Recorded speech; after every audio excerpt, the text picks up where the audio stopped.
Hey, what's going on YouTube? Back again for another review, and this time I'm going to be reviewing the second installment in the Planet of the Apes prequels, Dawn of the Planet of the Apes. Right off the bat, spoilers will be abroad, so if you haven't seen the movie, you guys know the deal. And I'm gonna get right into it. Just right off from the start, I thought this movie was fantastic, as people will have seen on my Facebook. I thought it was a really well done movie. Um, just it's. I think this movie is the ultimate example of the anti modern day blockbuster, where a lot of modern day blockbuster has action. They have the one liners and the annoying jokes, but they lack the emotion. This movie has all of that. Um, Plus you get the emotion. So it's a really well done film that I think anybody can enjoy. In fact, I don't even think you need to see the first one, but I would recommend seeing Rise of the Planet of the Apes because that movie was really good. I didn't do a review on that, but I really enjoyed the hell out of that one. And this one takes it a step further, a couple steps further, especially with the emotion and the themes and the special effects. I guess I'll start off first by talking about the special effects because the special effects in this movie are so good that as I was watching the movie, I didn't really think about the special effects and stuff like that. Like my attention was totally on the story. I mean, like I would think like the only time I thought about the special effects is when they did like a close up on the apes, and I would go, am I looking at CGI or am I looking at a real ape or am I looking at practical effects? Because it's hard to tell. That's just how well done the special effects were in this movie. It really does take your breath away. You're just like, wow, these look like real apes. Like the motion capture was fantastic.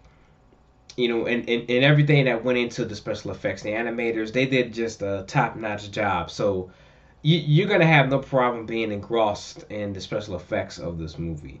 Um, and that's another thing that I like about this film is that the special effects with this movie are focused on emotional content. Um, a lot of time when you hear people talk about special effects in this movie in movies is usually with action, you know, or the grand scope, like the buildings and stuff like that. But here it's all about the apes' emotions. So you really are engrossed in the characters, and that's the most important thing about this movie. And the themes of this movie was also well done. The theme of this movie is peace versus war, and cynicism versus optimism.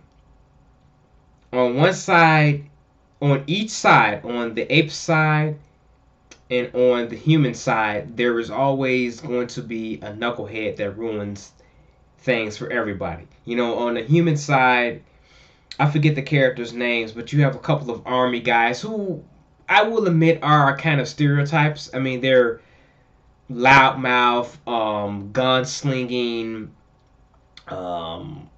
macho esque army dudes who are like, well, kill the apes. And then you have Gary Oldman's character who's also, he wants to preserve humanity.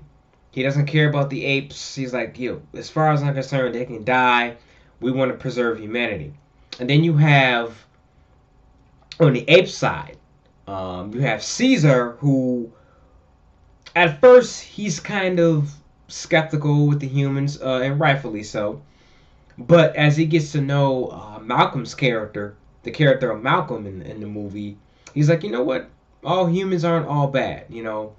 So he kind of has this sense that maybe we can coexist. Maybe we can work things out together. And then you have Koba, who if you watch the first film, maybe you do, yeah, you need to watch the first movie because to get to really understand Koba's point of view, because in the first movie he was abused, he was experimented on, and you can really kind of see his side of the story. You can kind of sympathize with him, but his actions, the way he goes about executing his concerns for the humans is wrong. And he just has a downward slope in the film, and which was really well done. But Koba ruins everything for the apes, and then we have the virus, which is wiping out humanity. So you have all these things that are going on, and on each side, there's people who want peace, and there's people who ultimately don't see humans and apes coexisting, therefore war. So that was also really well executed, especially on the ape side. I mean, like I said, Koba's downfall was really well done. He reminds me of so many other villains in cinema history and just in fictional history. Is that you like I said, you can understand their point of view, but their actions are just totally wrong, and they ruin everything. And they just lose sight of what they really want. They just become crazy, and they just become um, real vile people, real vile personas, and it's really sad to see those type of characters downfall, because they could be of so much help if they just would be willing to forgive. And that's also another thing in this movie is forgiveness versus unforgiveness. It's that's really the core of Koba's downfall, is that he's just not willing to forgive the humans for experimenting on him, and he just doesn't trust the humans at all. Um, and then you have, like I said, you have Caesar, who is the primary leader of the apes, and then you have Malcolm, who's not really the leader of the humans, but he's somebody who wants to. He's willing to forgive.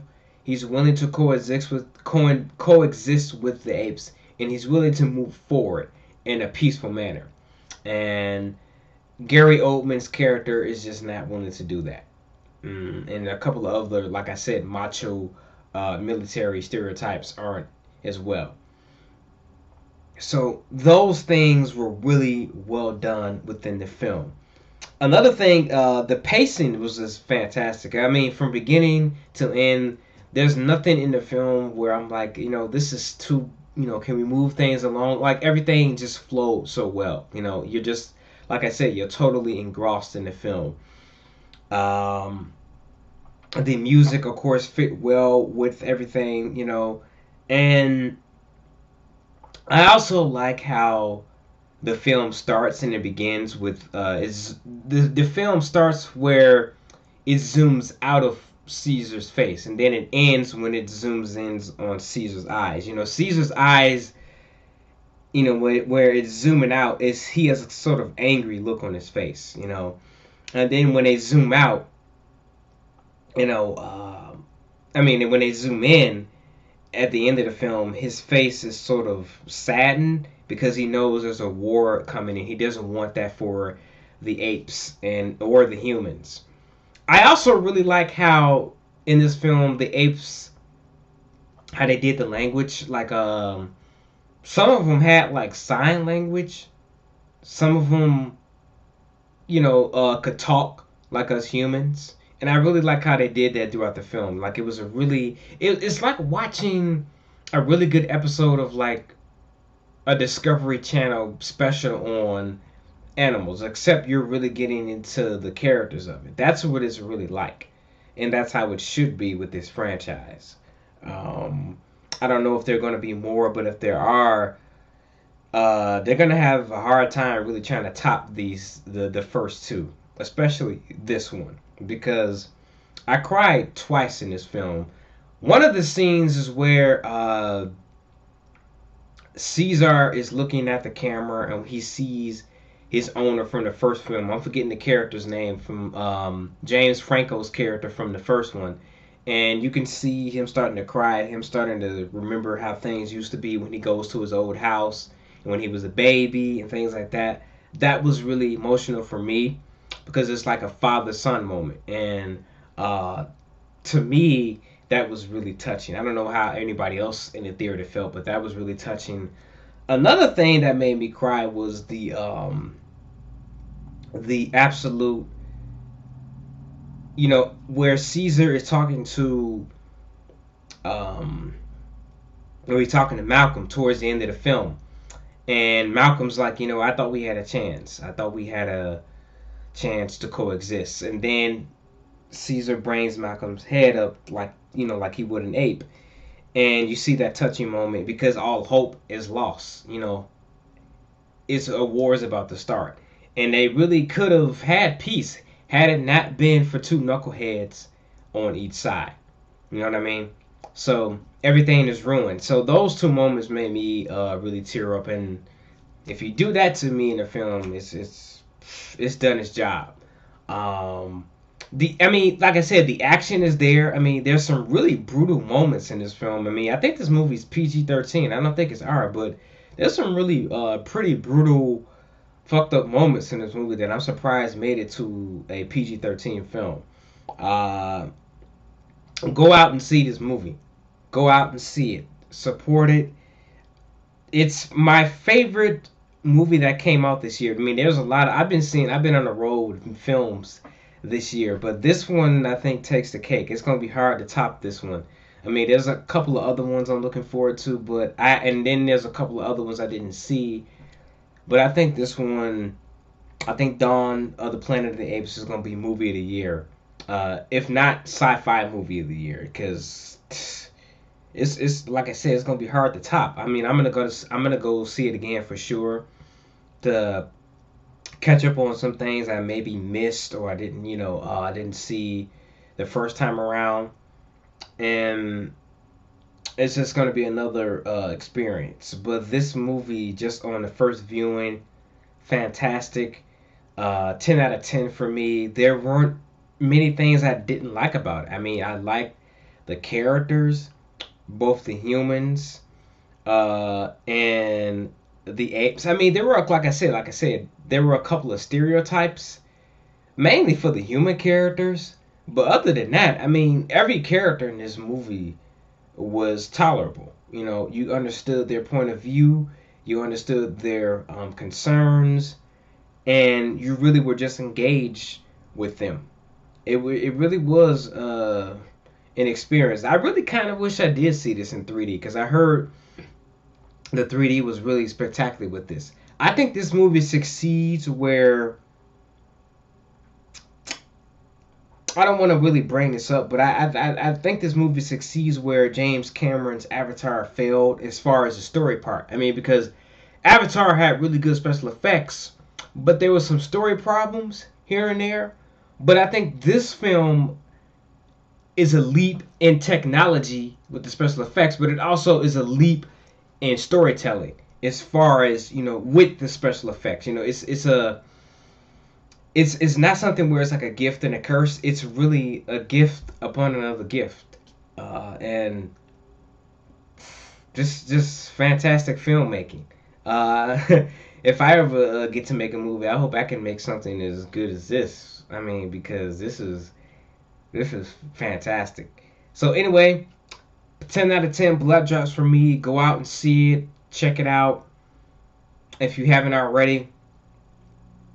And that's all I really have to say. I really don't have any negative things to say about this film. If I do on a second viewing, I'll probably do like a second re-review or a second overview of the film.